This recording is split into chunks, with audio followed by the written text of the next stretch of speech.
一个人要是连好好睡觉和品尝美食都做不到，生活一定少了很多乐趣。我建议你多品尝些美食，对保持心情愉悦很有帮助的。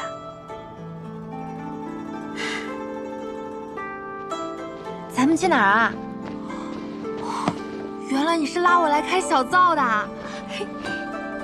那些人废话连篇，你方才也没吃下多少吧？你可太懂我了。我吃。吃吧。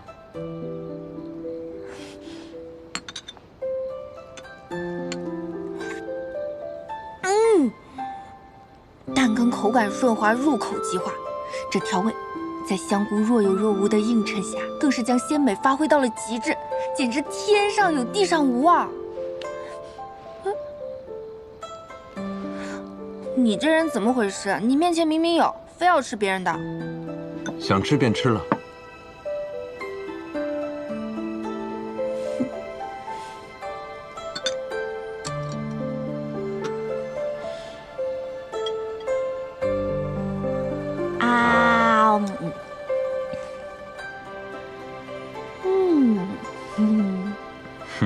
爽脆弹牙。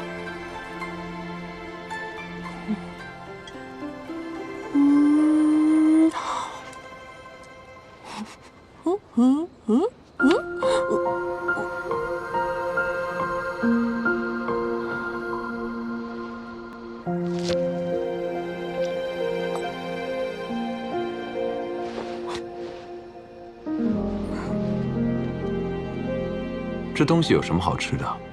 这个烦人精，真想把那一盘点心都扣他脑袋上。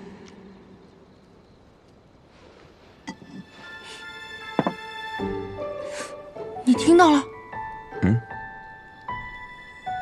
听到什么？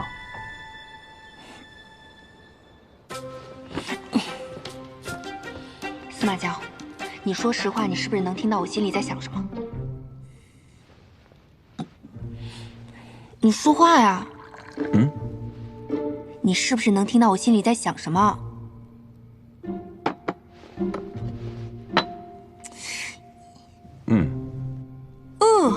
你又骗我！你不是说你不会读心术吗？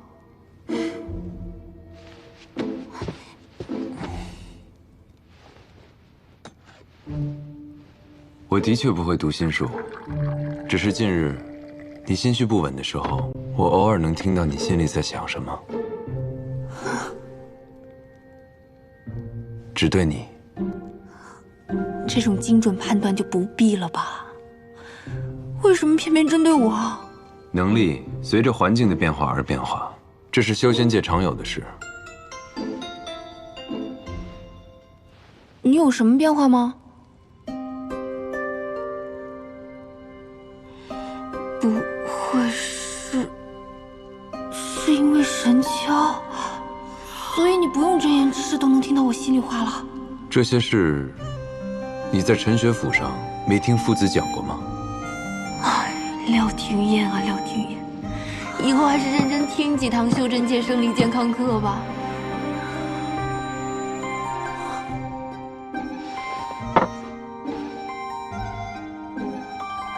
你想的这些，我都听得到。1得1，2得4，3得9。祖宗，不会在我激动时的每一句脑内想法，你都能听得到吧？不至于一字一句那么清晰，不过，如果你要是骂人，那我是知道的。我劝你平心静气为好。你还有脸说我？你这个动不动发怒的！44、16、55、25。你每日除了想吃想睡，还能想什么？害怕让我知道的事儿？您恐怕是对我的认知不够全面了。我在的那个世界，信息爆炸，有各种各样奇葩的东西，恐怕是要超出您老人家的想象啦。我还是背会儿乘法口诀清清心吧。1得2得4，7、7、4、8、8、8、9、10、11、12、11、12、11。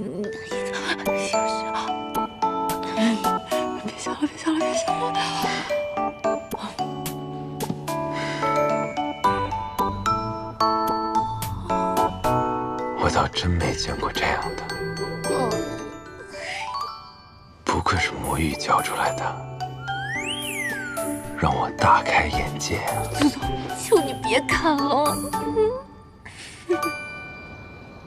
众所周知，修为的高低决定了灵力和术法的强弱。这是咱们的老夫子，这也太……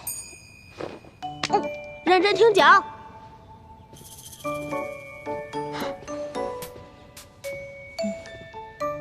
而灵根的多寡和不同，则决定了我等对五行灵力的掌控力，以及能用出何种术法。修仙之人不仅要刻苦修炼以提升修为，还要学习各类术法。根尘仙府能成为第一仙府，除了辞藏，这样他就看不见我们真正在干嘛了。为我们提供了优于别处的修炼条件。还有一个原因，便是我们有最多的术法典籍。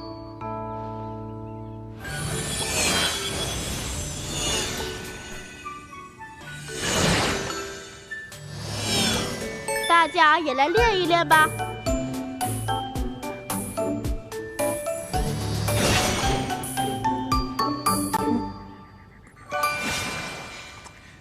基础不牢靠的人就是容易翻车。你不是想睡觉吗？怎么突然听起课来了？你不是受伤了吗？我想着，我如果能够学习一点术法，说不定什么时候能帮上你呢。不必，你做你想做的事情便好。这就是我想做的事情。即使我帮不上你吧，那如果有什么特殊情况，我能够自保的话，也就能不给你拖后腿啦。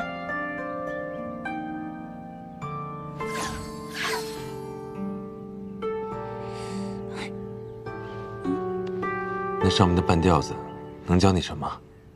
你最擅长用土、水、木系，用以攻击、防御与速度。你还可以用衍生术法。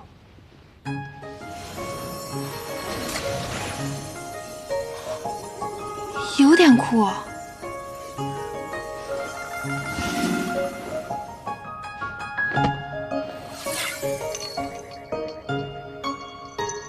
以你如今的修为，可自由进入空间，无需再用这种东西储物。空间在我体内啊？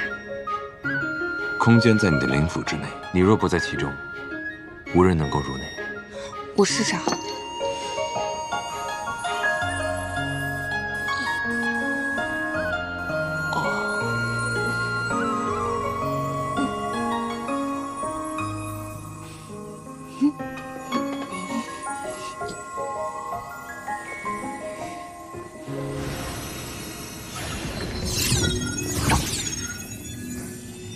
你这又是啥新鲜玩意儿啊？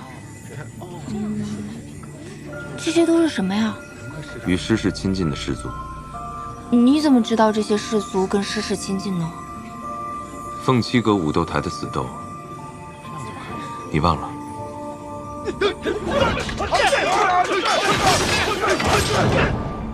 哦，那你是通过当时的对阵局势，完成了他们的势力划分？你不会要把这些人都杀了吧？我不会杀这些弟子，我只是利用他们，转移视线里的方向，替我寻找灵火，争取些时间而已。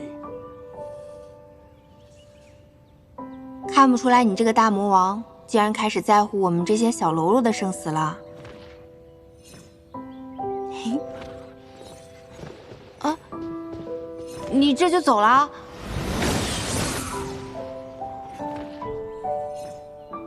逃课不好吧？要不去空间转转？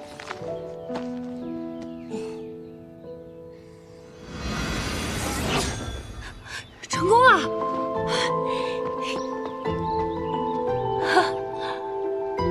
要在这儿多囤点东西。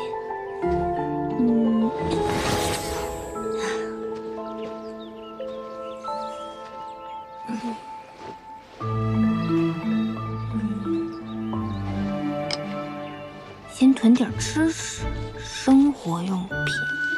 万一我们被施家的人找到，躲进了山里，日子还能过得滋润点。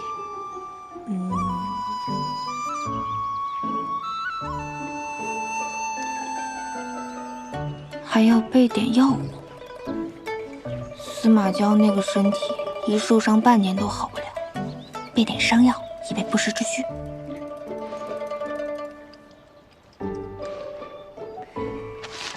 再写点什么呢？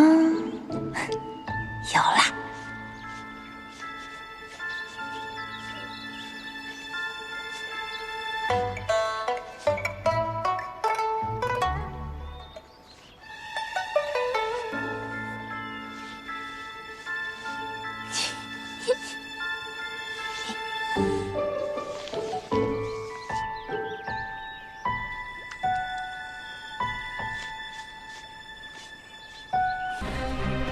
司马堂活马医吧，我怎么进灵府啊？贴额头。哦，贴呀！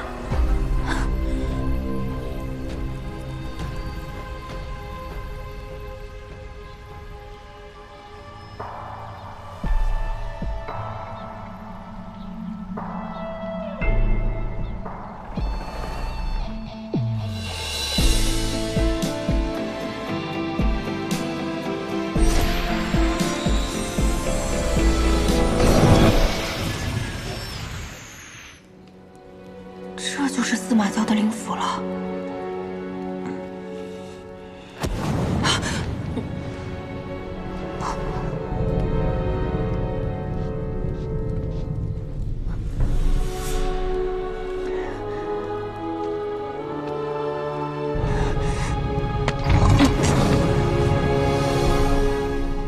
怎么没反应啊？难不成是神魂受伤太重？没有攻击性了。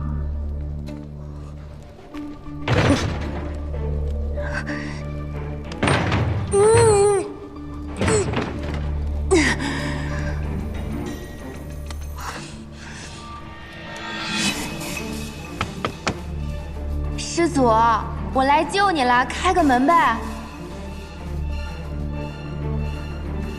师祖，司马娇。娇娇，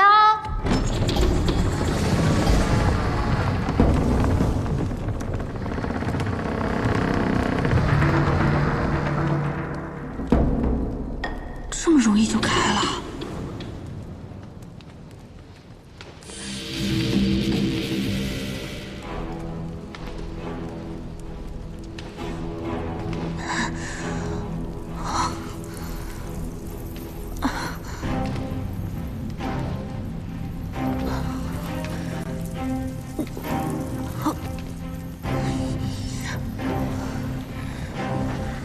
家伙的灵符怎么跟火焰山似的，时时刻刻这么难受，换我也得发疯。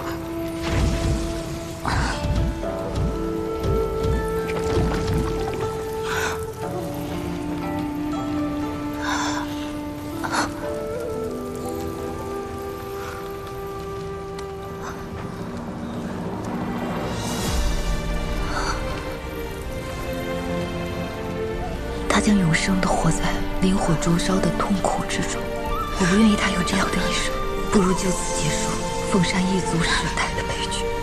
这便是娇儿降生世间的使命。你若是莽撞行事，说不定会死的。司马娇，这么简个神魂碎片，还有传染情绪的作用。司马娇，你这么治愈的吗？我平时带你吃喝玩乐都没有让你开心一点吗？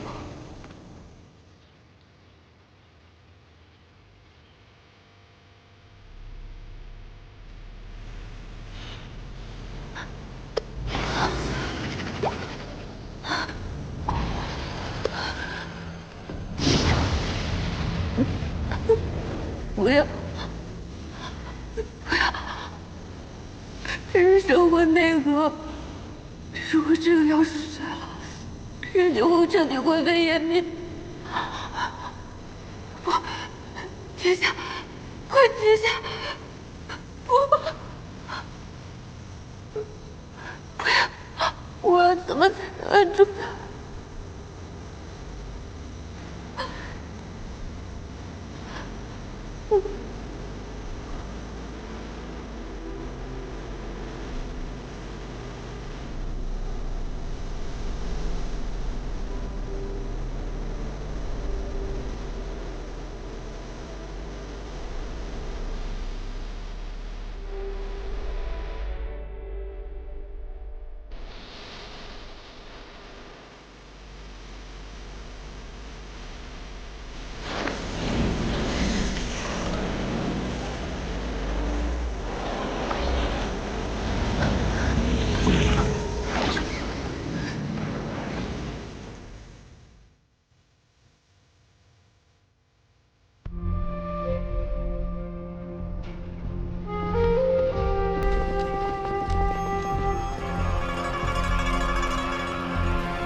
师祖，您怎么在这里？我正要去找公主。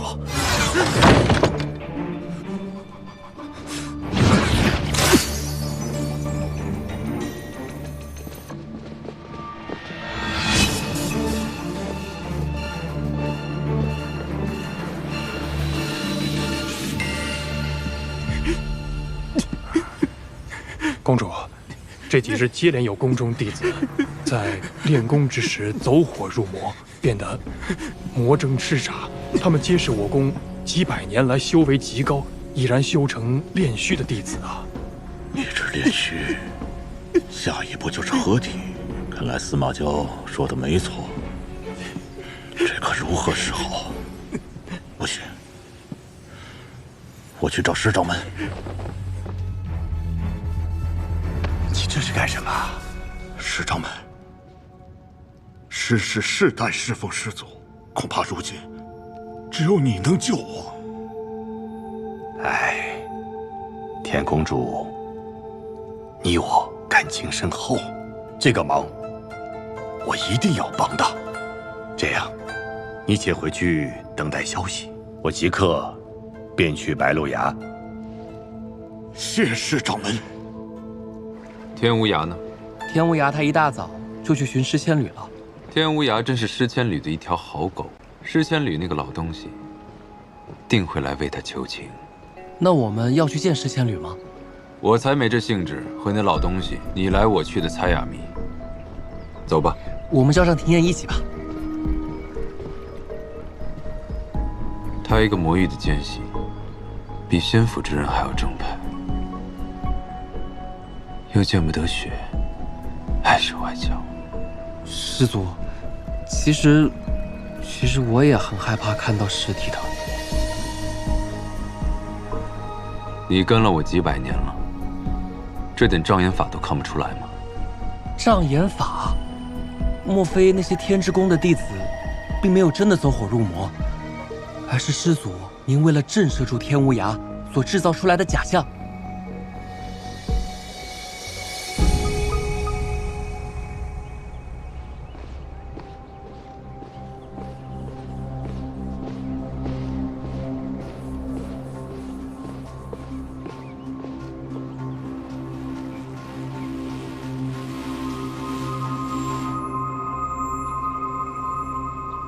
来人！人呢？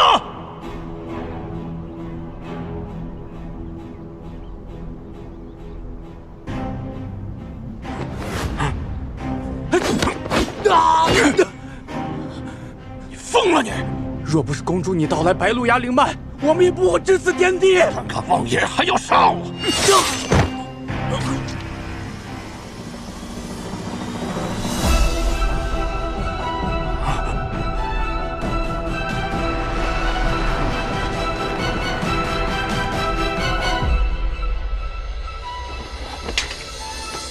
求师祖饶我一命！晚了。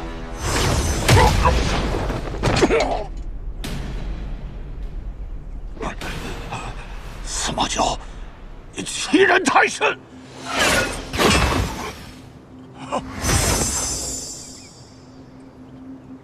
妄图用凡间功法打败我，你窃取我白鹿崖的灵脉修炼，想必你现在的修为比我低不了多少吧？若运功用灵术反击，还能与我有个来回，怎么不用？原来是做贼心虚，怕运功会被反噬。你要如何才肯放过我？你自己动手，我满意了，便留你一条命。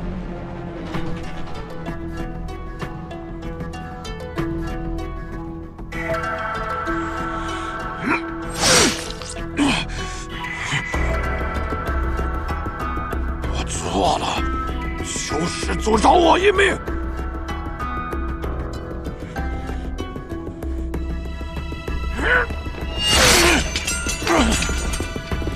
满意了吧？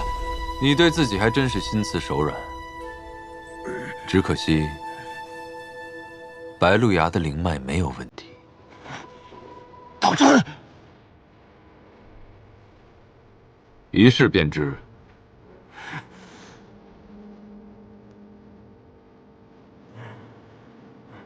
你宁可一身功法无处施展，也不敢放手一搏，那我留你还有何用啊？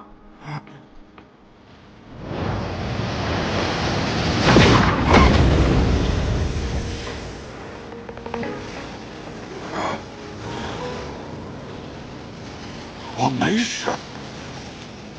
司马昭，你耍我！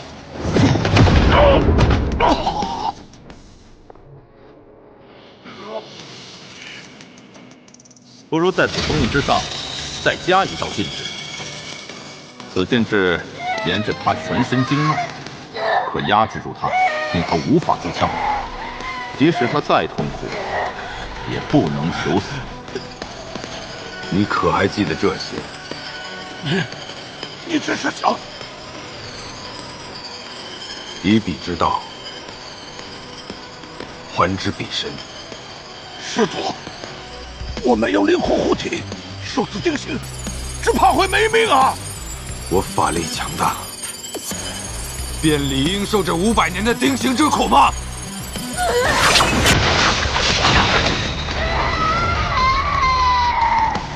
我当你错过了什么？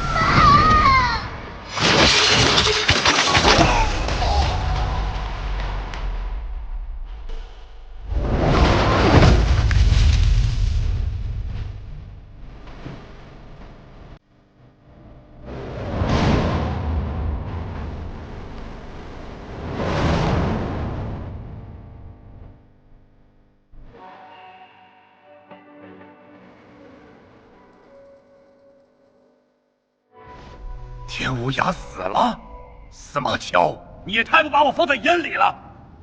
我在白鹿崖等了司马昭半晌，不见我就算了，他明明知道我是为了天无涯来求情的，连个招呼也不打，就把他给杀了。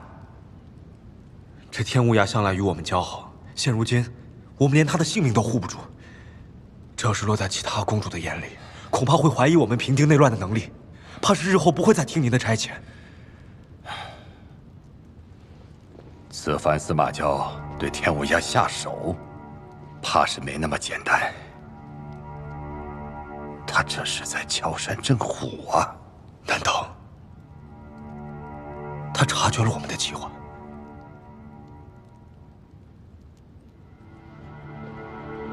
他若是真的察觉，别说是我们失势，连整个庚城仙府都有可能被他毁了。照我看来，他应该是还不知情吧。师祖，是仙侣正在召集其他各大宫的公主。果然是沉不住气了。但是天无涯已经死了，即使想要扶持新的公主，这一时半会儿也做不到啊。他召集他们干嘛呢？无非是封印我，或者杀了我。翻来覆去，不就这些伎俩吗？如果封印我，看来他的功法已深不可测。他若杀了我，他如何敢对您动杀心啊？如今庚辰仙府，只有您才能供奉灵火，他是不想修炼了吧？才做如此愚蠢之事。若想杀我，他背后的心思就有意思了。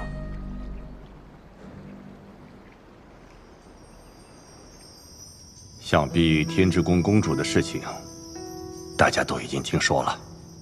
这师祖实在太过残忍，堂堂的一宫之主，说杀便杀。哎呀，原本以为师祖只杀殷流年那等敌对之人，如今看来，我们到底还是低估了师祖的疯魔性子啊！他既然杀了天无涯，那就说明他仍旧对当年上一辈封印他之事耿耿于怀呀。那我们就先下手为强，重启封印阵法，将他封印。如今天无涯已死，新公主又尚未成契合，凭我们几个够吗？唉，师祖生来性情古怪，从小便残忍嗜杀。我本想去感化于他，可是如今看来，他已然是无药可救啊。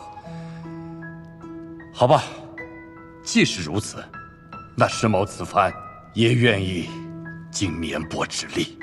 好，有师掌门相助，倒也不是什么难事。大家都同意吗？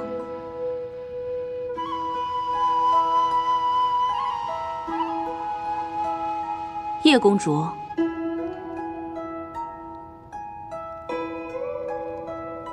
若司马娇被封印，我便更难寻到杀他的机会了。40之宫的袁公主看似有话要讲，不知是何意？我觉得此事还需从长计议。若贸然启动封印阵法，我们必定会两败俱伤，恐怕本宫的弟子全部要搭上。这样的代价，是否值得？我们可都喝过司马氏的血，他定不会就此善罢甘休。天无涯便是个例子。我袁某人就没喝过司马氏的血。哎呀，你没喝过司马氏的血，不代表你先祖没喝过呀。师祖难不成会放过你？那天无涯怎么死的？天无涯是因为偷了灵脉，才会被师祖惩处。若大家对师祖没生二心，师祖也未必会斤斤计较。哦，我知晓了，袁公主，你是因为你那40之宫的小弟子得了师祖的青睐，你便犹豫了。荒唐！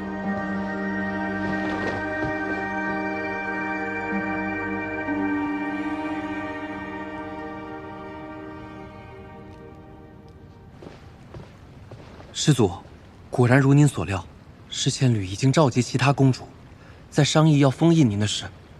除了40之宫的公主没有听从，其他人皆同意了他的举措。不过入灵没有表态。40之宫，师祖，恕罪呀！真新鲜，八大宫竟出了个聪明人。按照您之前的推测，诗仙侣现在的修为已经颇高了，能代替天无涯行封印之术，至少也是个合体。说不定已经攻至大成了。那岂不是和师祖现在一样？他也配跟我比吗？诗仙侣应该会利用袁彻的弱点为他所用。不过这个袁彻，我之前并未留意过。你去找找，看他有什么软肋。是。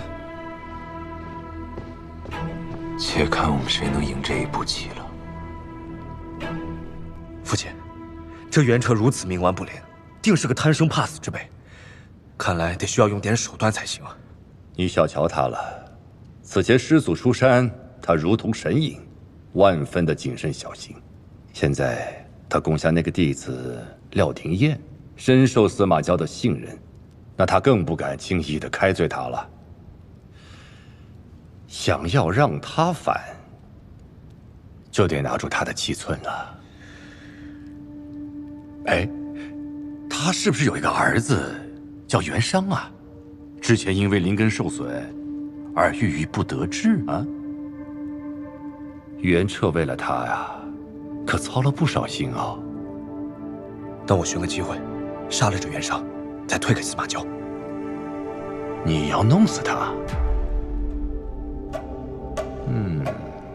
也不是不可以哦。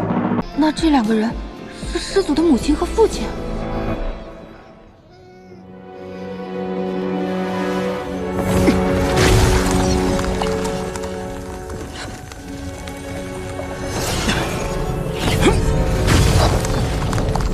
发生什么事了？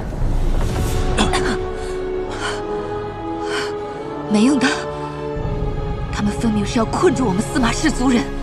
我太祖婆婆已故去，需出山安顿。你们封闭白鹿崖，这是何意？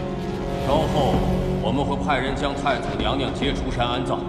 司马一族应寸步不移守护灵火，还请师祖潜心安于白鹿崖中。八大公居然这么明目张胆，这和将我们当作囚徒有何区别？你们眼里还有我们这些师祖吗？阵法乃八大宫联合封印，只进不出，还请师祖莫要徒劳破阵。从师祖的上一代开始，就逃不过被八大宫联合封困的命运吗？师祖娘娘，你不是护送太祖婆婆的尸身去阵法外吗？怎么这么快就回来了？昨日，八大宫公主特意打开封印阵法的缝隙，让我将太祖婆婆的尸身送去崖外安葬。结果，快说！结果，那些八大宫之人竟然将太祖婆婆的尸身给享酒宴之欢。这简直是畜生！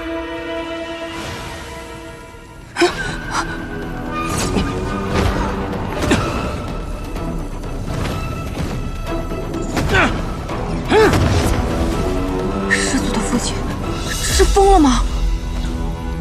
他是想毁了白鹿崖吗？干什么？你疯了！干什么呢？这是！就是啊！哎呀，不是！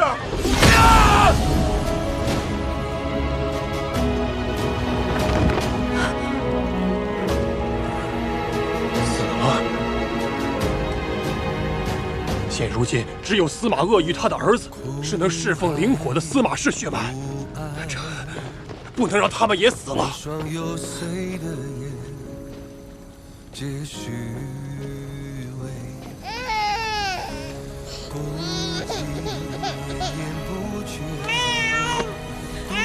不要！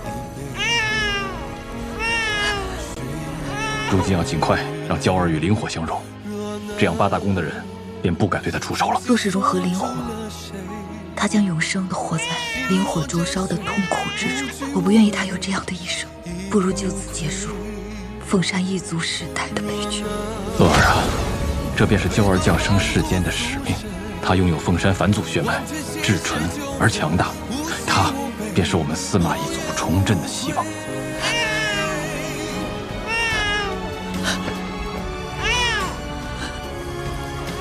你可知炼化凤山灵火的代价？一旦失败，你母子二人都会死，司马氏就彻底灭族了。我没有选择了。今日我奉上血肉和灵骨，你可愿意为我涅槃，与我的娇儿融合？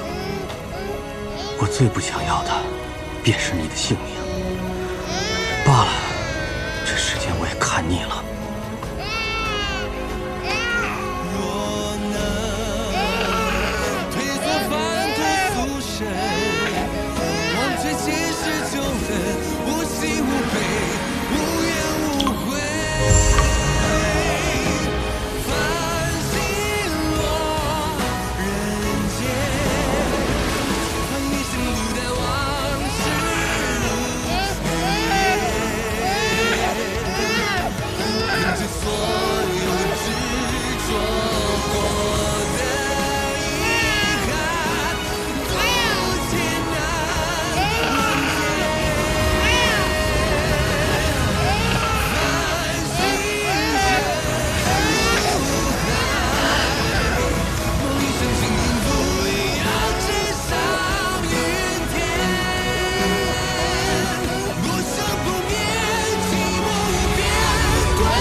从此，你便是世间仅剩的司马氏血脉了。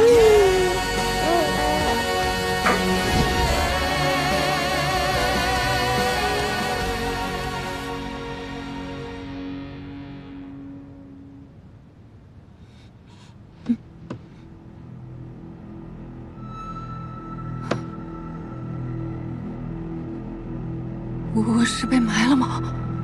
谁埋的我呀？祖宗，蛇兄下火苗救我！看，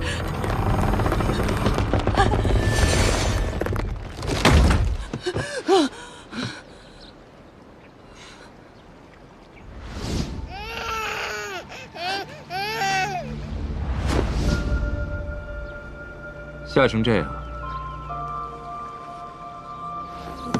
您干嘛把我放棺材里啊？谁让你自己选了一株毒花？我见你昏迷3日，无力回天，自是要给你个厚葬。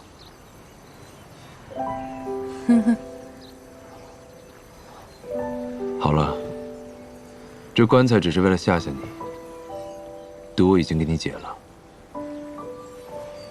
我选的是一株有毒的花。您不是说，只有恶人才结毒花吗？可司马鄂，司马娇的妈妈，看起来实在良善。一个人怎么可能是非黑即白的呢？这区一朵花，便能定善恶吗？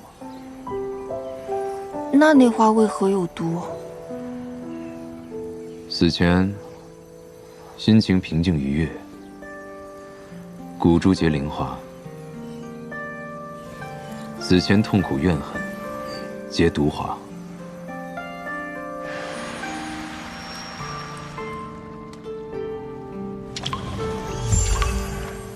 怪不得。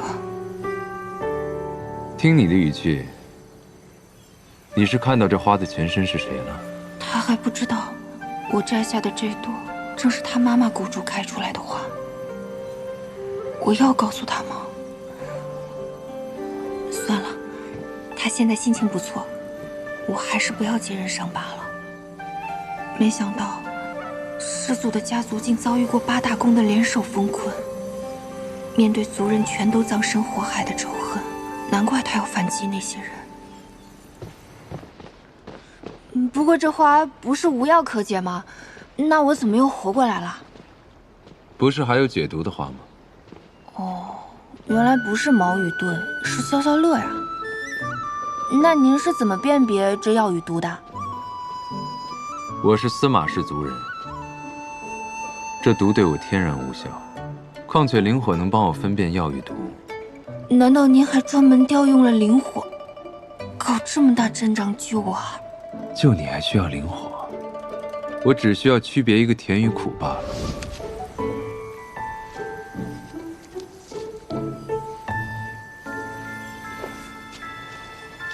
又是毒药。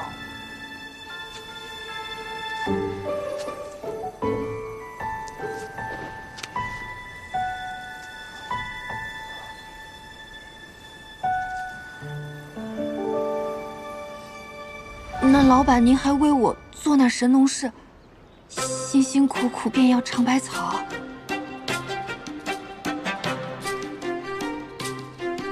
只要我想杀你，不管你在哪里，你都会死。如果我不想杀你，就算你死了，我也能让你活过来。啊，好一个死去活来！哎，对了，老板，我昏迷这3天里，有没有人来找过我呀？你想让谁找你？那看来就是没有了。这跟下了飞机没有一条信息有什么差别？什么？没什么。师祖，您看啊，既然已经出山了，您留着我也没有什么用，我在这儿也白吃白住的，要不我就回清谷天吧。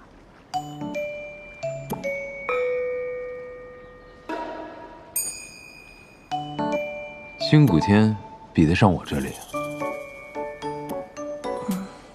说比得上，这祖宗又要生气了。他刚才还为我做了神农氏呢，看来现在是把我当做心腹了，一时半会儿肯定不让我跳槽。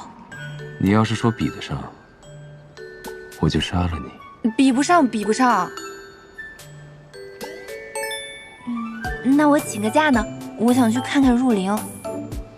不远，你又不清楚他人底细。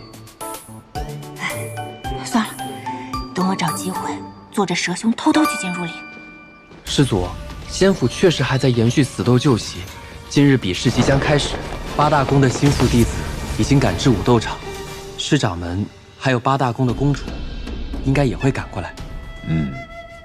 师祖，弟子有一事想请教。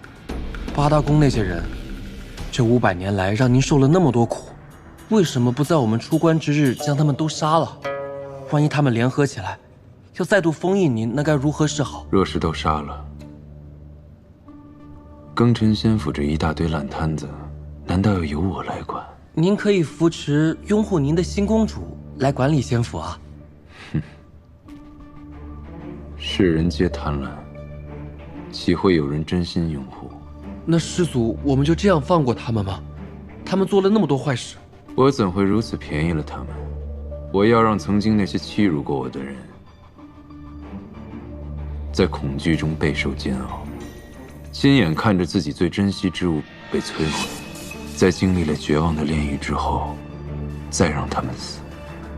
那这其中也包括施千缕吗？施千缕，师祖，您现在的身体愈发的虚弱了，请把这碗汤喝下吧，对你伤口恢复有帮助。我死了，他们的灵魂梦也就破灭了。唉，您再生气也不要跟自己的身体置气啊！来，把汤喝了，乖。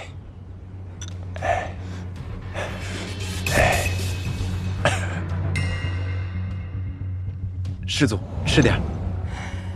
师祖不吃，那可以赏给弟子吗？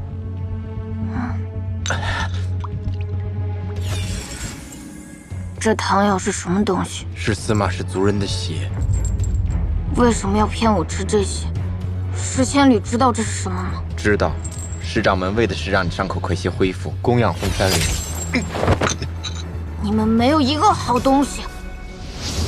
8大宫只是提线木偶，施千缕才是最有意思的那个人。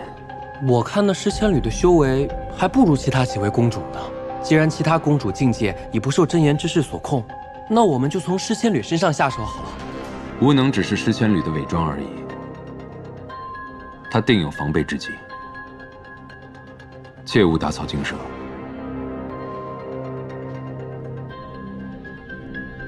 让其自乱阵脚，才能使其露出破绽。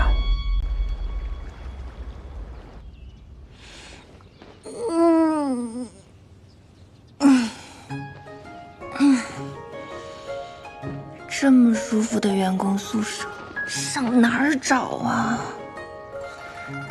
办公环境跟景区似的。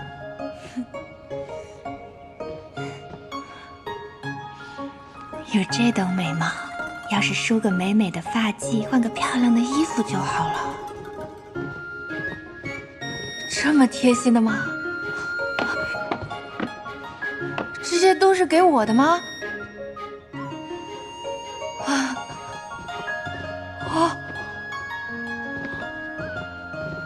还有客房服务。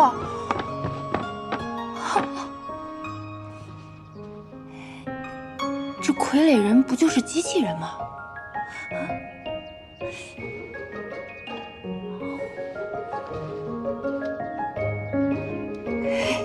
这皮肤质感跟真人一样。你们能再帮我拿点首饰跟鞋子吗？给不给拿呀？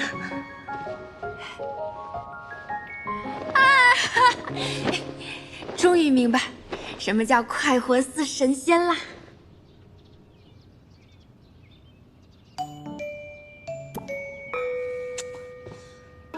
现在大家都以为我是老板的心腹，他出山的时候那么嚣张，我要离职了，大家找我泄愤怎么办？而且师祖他虽然有的时候看起来精神不太好吧，但他对我还是挺好的，他救了我那么多次，再说我还要靠他给我镇痛呢。我还是先不要想离职的事儿了。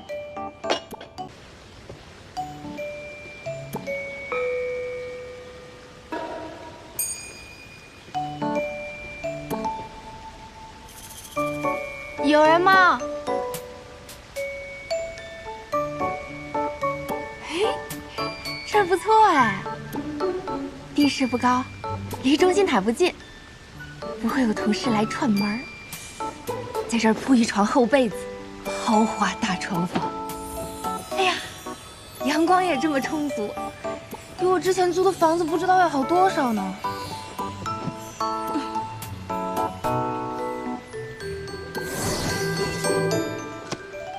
这个乾坤袋虽然品级不高，但补给日常用途绰绰有余了。徒儿切记，进入三圣山，不可与人结怨，只管本本分分的做人，事事不强出头。师傅呀，师傅，我不是出不出头的事儿，徒弟我差点出殡了呀。你好能装啊！小小的乾坤袋，大有乾坤，早知道把所有家当都装过来了。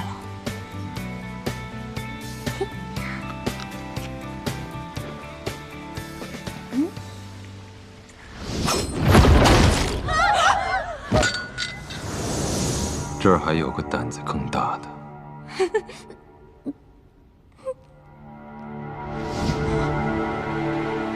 能在暴躁大魔王手里捡回一条命，我可真是福大命大。我说你们魔域费这么大劲送下来的人，除了比常人修为更差，也没看出有何特别之处。这么久还没消息，你只需知道，只有他能杀了司马娇。少公主有空在此处试探我，还不如想想如何利用她体内的蚀骨之毒，早日完成你我之间的约定。没想到我心心念念的度假在这儿补上了。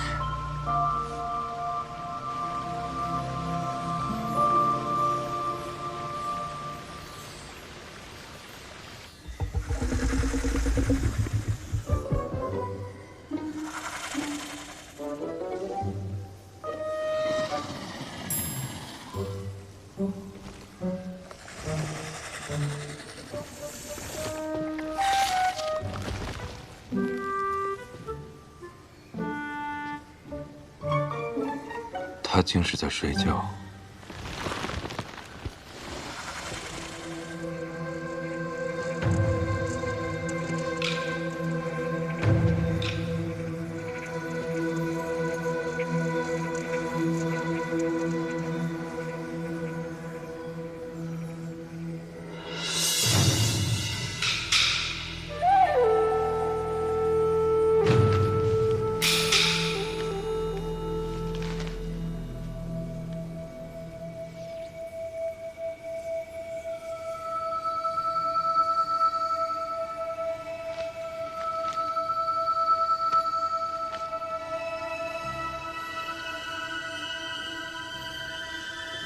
庚辰仙府如今这些没用的东西，是故意派他来激怒我，还是真的没用到这种地步？完全没发现他是个魔域的奸细。冤枉啊，祖宗！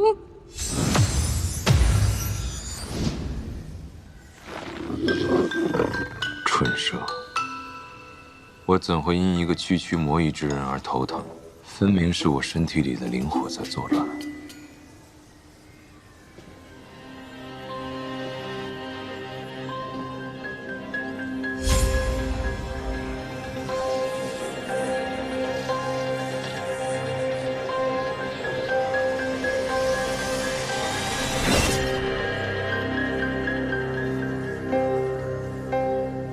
我到倒要看看他究竟要做些什么。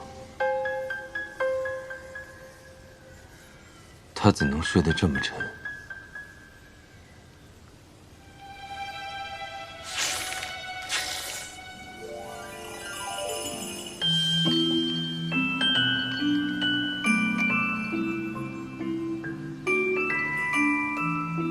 难问。走了。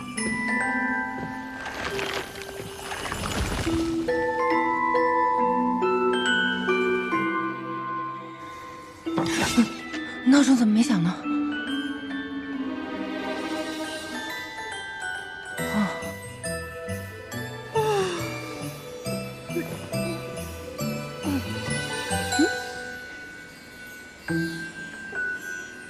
这花还怪奇怪的，晚上还会发光呢。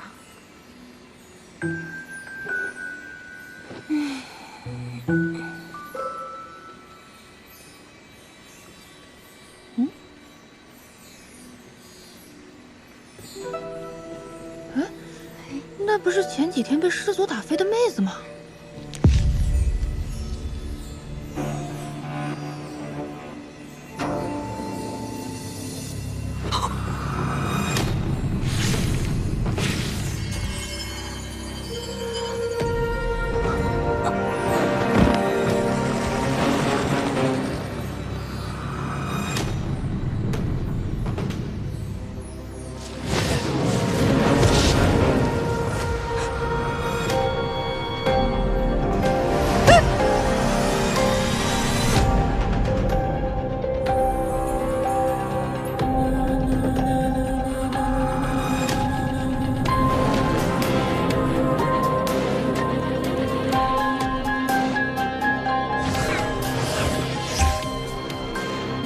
不好，玉蓉蓉的本命之火熄灭了。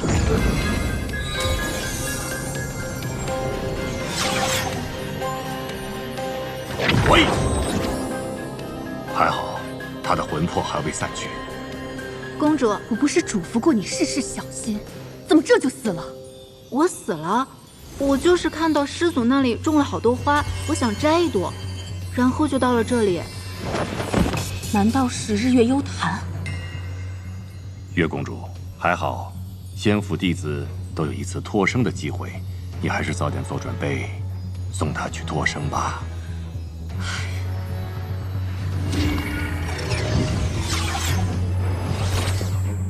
1天之内，命灯灭了2盏，师祖下手依旧如此狠绝。师祖怕是还记着昔日的恩怨，会将仇恨转嫁到弟子身上。哼哼。你以为他会在乎这些弟子吗？他心里还记着与八大宫的旧账呢。当初我们的父辈……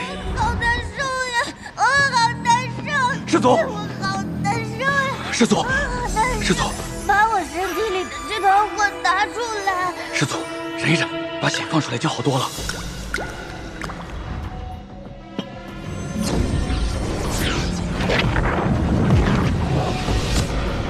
往日八大宫喝他的血，又让他在三圣山被关了500年，他的仇恨只会与日俱增。师祖对待他们尚且毫不留情，要是有机会直面我们八大宫，恐怕会更加为所欲为啊！殷公主说的对啊，哎，她的意思是说，让我们先下手为强。这。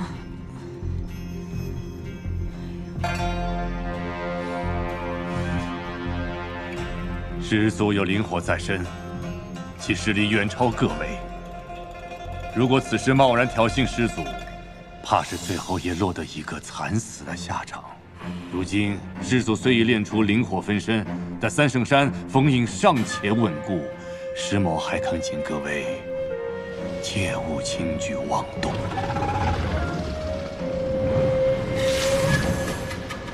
你以为这些弟子为何进山？不过是受了庚辰仙府那些老东西的命令，来涂抹我的血跟命。他们都不敢进山，那个人却大摇大摆地来我这儿放松身心。等会儿，师祖，你在监视我？没有，我是个斜眼，我在看那边。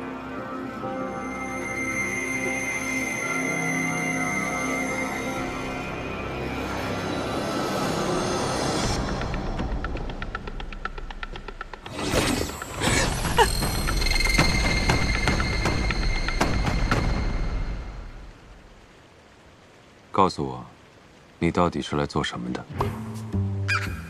来调整作息，放松身心，简言之，度假。啊？怎么回事？怎么话到嘴边就变了？肯定是这孙子搞的鬼！玄幻世界害我，这里竟然还有真化 buff 这种东西。你不想杀我？不想。你为什么不想杀我？我不过是一条无辜的咸鱼罢了，修为低成这样子，多想不开呀，要杀你！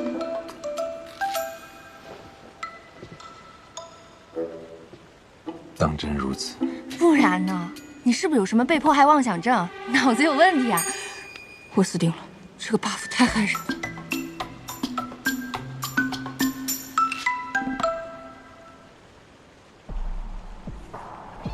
救命啊！到底杀我还是不杀我？给个痛快吧！弟子不敢。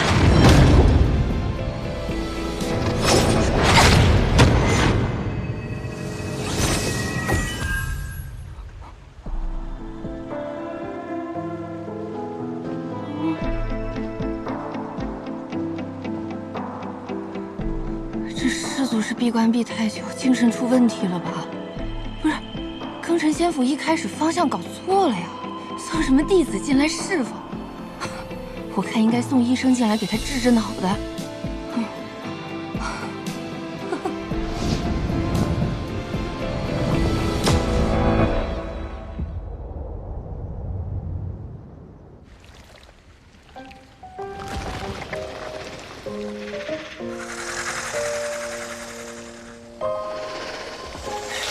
走开，臭狗子，别舔我！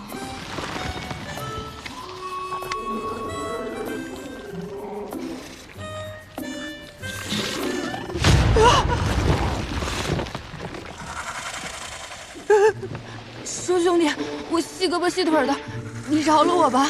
你吃了我反而塞牙。你想喝这个？早说嘛！您请哈。哦，不好意思啊，是我不太周到。其实说起来，这也算是我青谷天的特产。只要有这青灵竹在啊，就会源源不断的生出青灵液来。我平常都拿它当奶茶喝，没想到您也好这口啊。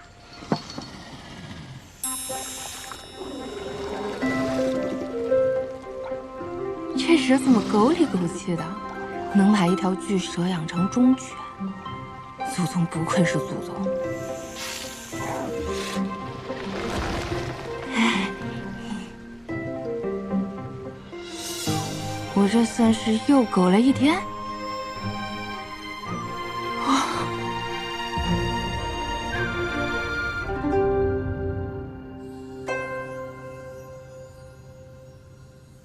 我好难受，我好难受呀！我好难受。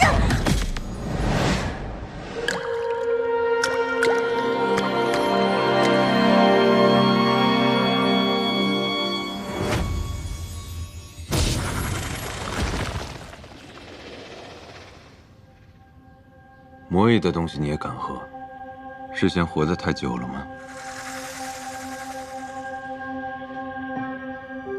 你只不过是过去吃喝了2回，现在便替他说话了。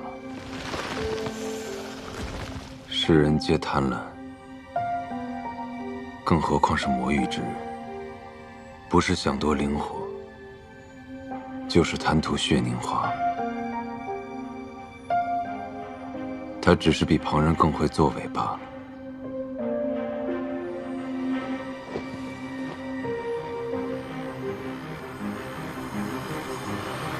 逆生石谷，紫 A 月之宫的玉蓉蓉消失无踪，连尸体都没找到。这山里又只能进不能出，想回宫都不成了。师祖的脾性谁也琢磨不透，先别乱。无论如何，我们活下去才是关键。如果我们当中有一人能够得到师祖的垂青，成为师祖娘娘，那我们天之宫便能一举成为八宫之首。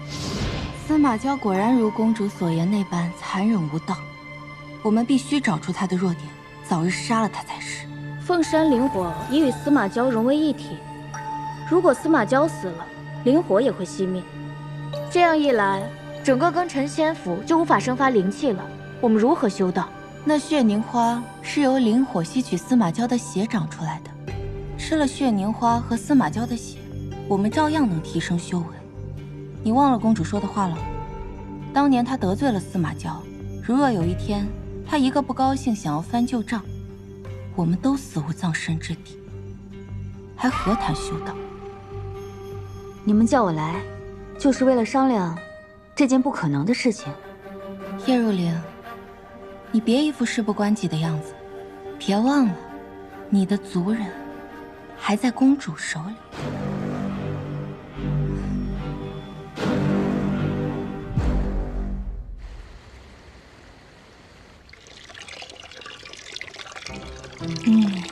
我已经给蛇兄安排上了，希望他今晚不要吵醒我，让我睡个安稳的觉吧。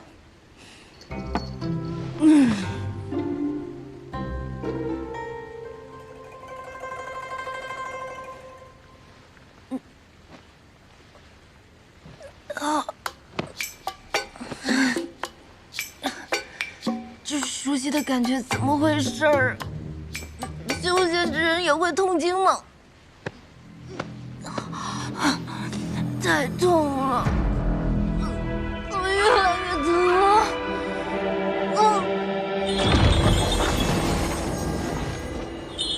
明离不是说，这半生灵能牵引廖廷琰的蚀骨之毒吗？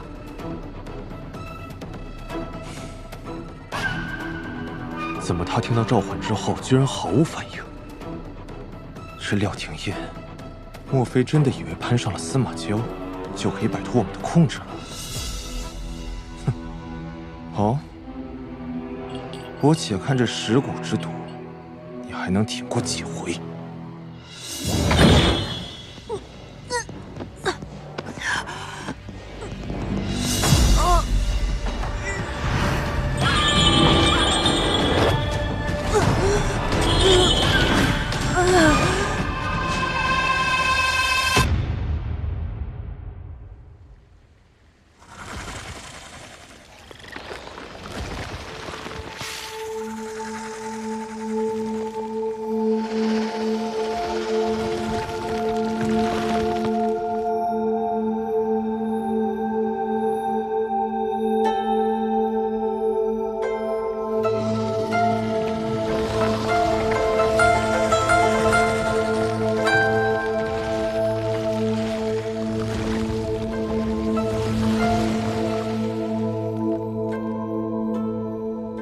蠢蛇，你带了个什么回来？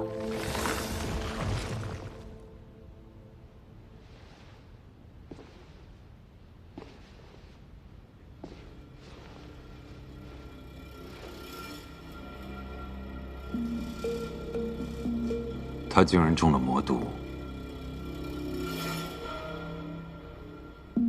你为什么想救他？你知道他是来做什么的吗？什么都不知道就把人带到我面前，你想死吗？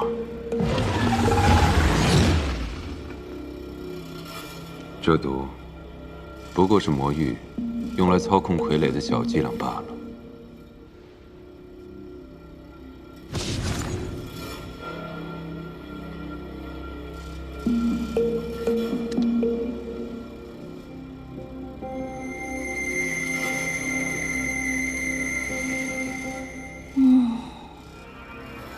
竟然直接睡着了。魔族千方百计送进来的，竟是这样的人。看来，他比那些蠢货聪明，不仅没到我面前来找死，还笼络了那条蠢蛇。如此深沉的心机，配得上这张脸。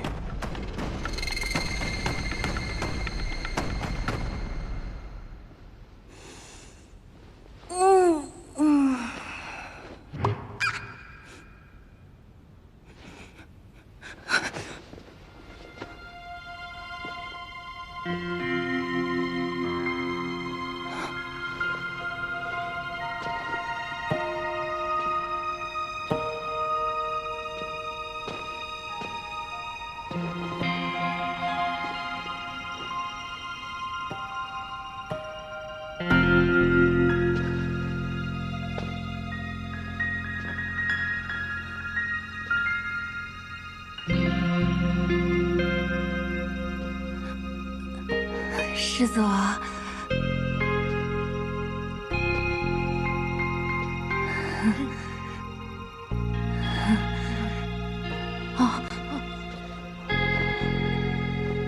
我怎么在您的殿内啊？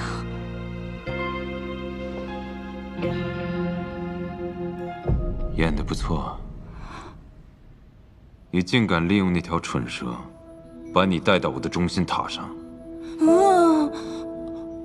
我猜可能是昨天晚上我肚子疼，我疼晕过去了，然后蛇兄担心我，他想让您救我，我没有想要麻烦您的意思。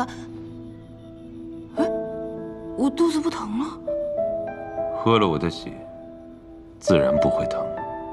我喝了您的血啊！敢吐我就杀了你。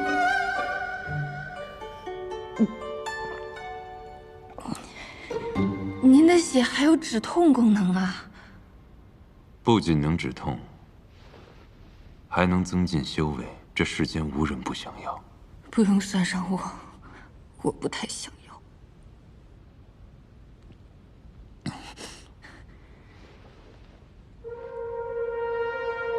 你现在的样子，让我很想立马了结了你。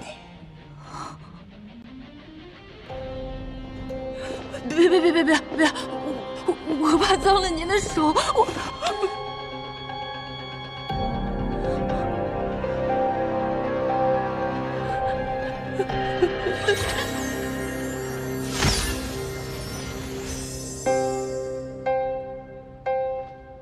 既然如此痛苦，为什么不动手杀了我？因为无缘无故，无冤无仇。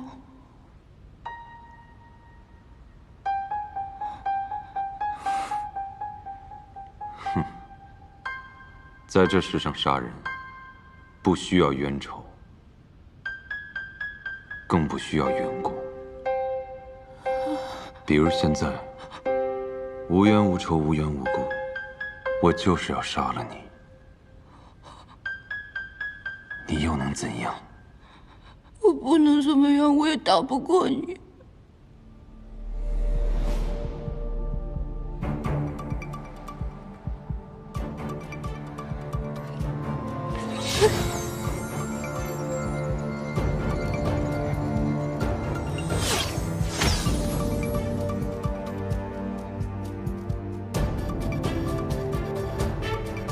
你要我杀，可我偏不杀。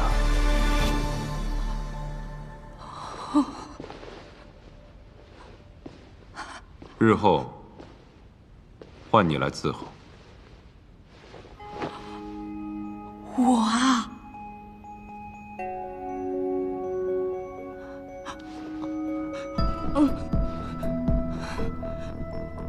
我先走了。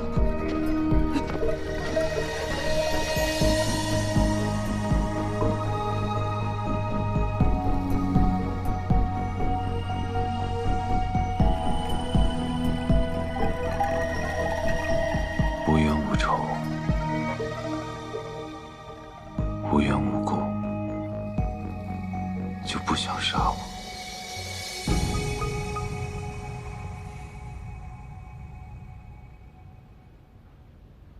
庚辰仙府哪个人不惦记着我的血？要不是只有我能供养灵火，要不是灵火能滋养整个庚辰仙府，要不是他们打不过我，我早就被分而食之了。魔域一直想毁了庚辰仙府，熄灭灵火，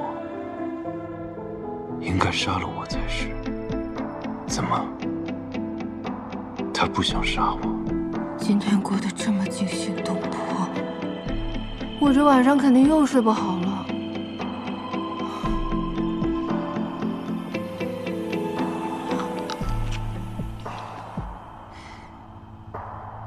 真是可笑，真人之时问出来的答案不会有假。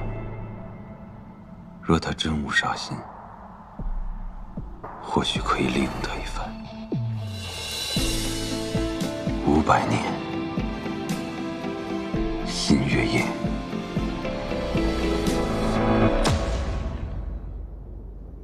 师姑，我们在中心塔下日日等待，但这扇门从未为我们打开过。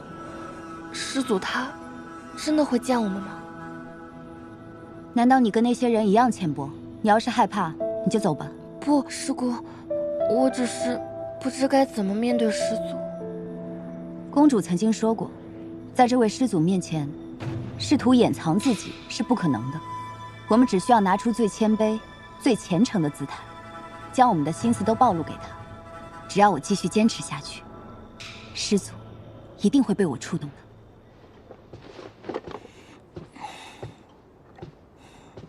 蛇兄真是好心办坏事，我还没好好休息几天呢，又要上班了。弟子前来拜见师祖，还请师祖收下弟子。真是个勇士，竟然主动要求去面对那喜怒无常的诅咒，怪不得人家能当领头大佬，这个思想觉悟真不是盖的。我要是能跟他换换就好了。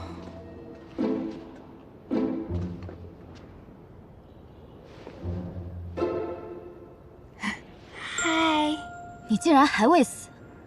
你们这些人怎么回事啊？见到我都说这话，我才不死呢！我要苟活着。你若是想要苟活，就离这里远一点。我倒是想啊。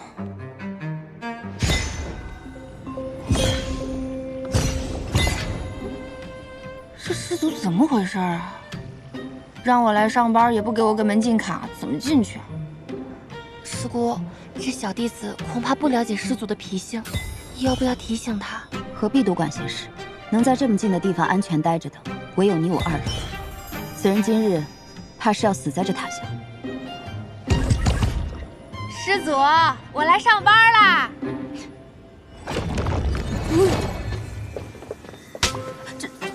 这怎么会？这个门是敲一敲就能进的吗？方才那个弟子是怎么进去的？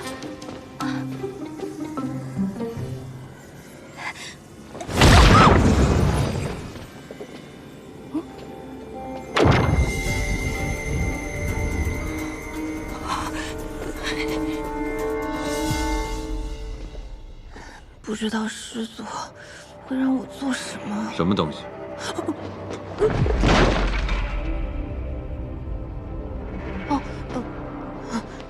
这些都是我日常的生活用品，我从乾坤袋里掏出来的。但是我不太会用灵力，我就只会往外拿，不会往里收。放下你那些破烂，跟我来。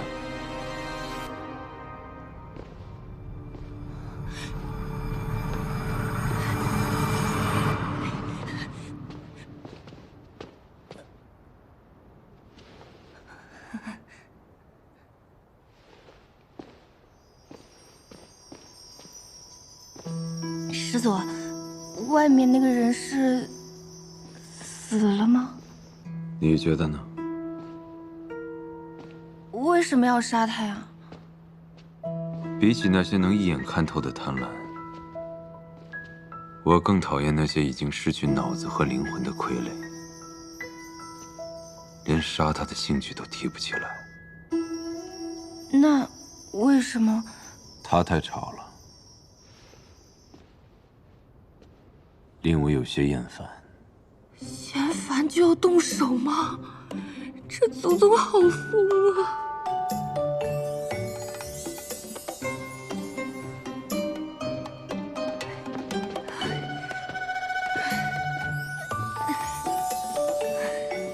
好累啊，这比挤地铁还累。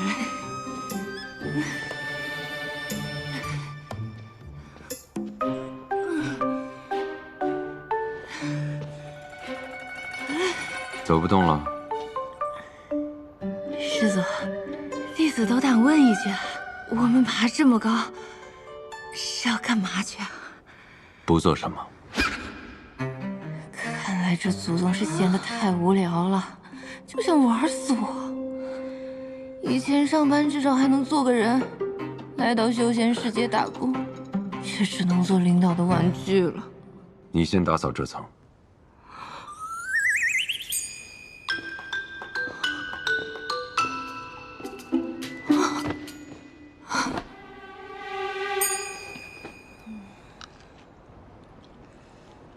别说，这视野倒真挺不错的，就是师祖喜怒无常的，有点破坏上班体验。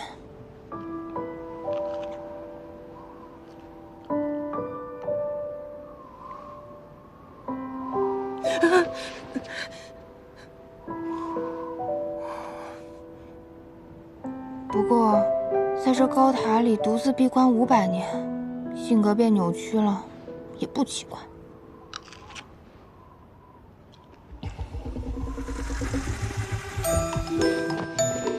师祖，你看我多努力啊，干活呢。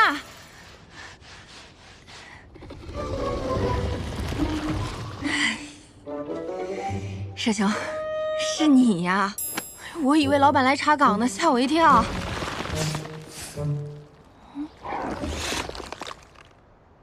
什么意思啊？你要带我去哪儿吗？还是师祖他又怎么了？刚刚就是他把我丢在这儿，也没跟我说个上下班时间啥的。啊？你要直接带我去找师祖吗？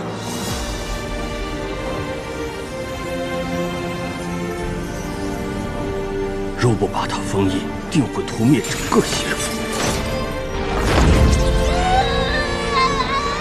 灵火已与他融为一体，只要留他一命，给我们提供灵气即可。不如在此封印之上再加一道禁制，此禁制连着他全身经脉，可压制住他，令他无法自戕。即使他再痛苦，也不能求死。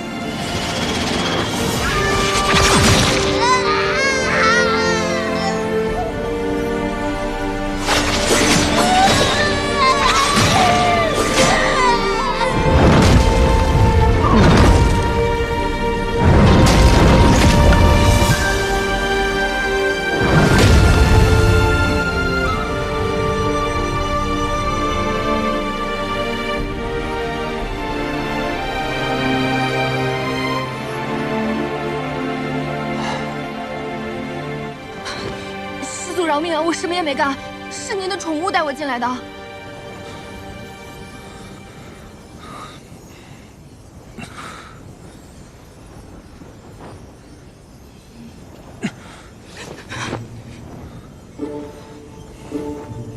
师祖，我灵力低微，帮不了您，要不我先下班了哈。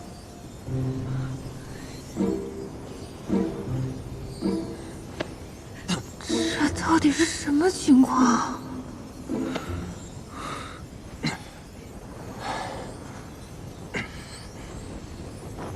师祖，您是不是发烧了？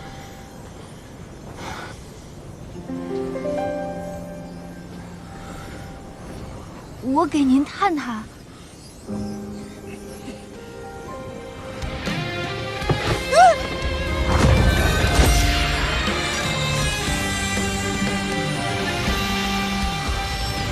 心紧握，彼岸闪烁，让你我烙下份炽热。迷离不愁，阴阳执着，凝结成琥珀，望着叶落，剪一笔水墨。师祖，您听我解释，是您的宠物带我进来的，我绝对没有半点要冒犯您的意思。他竟然能缓解灵火带给我的灼烧之痛。唯独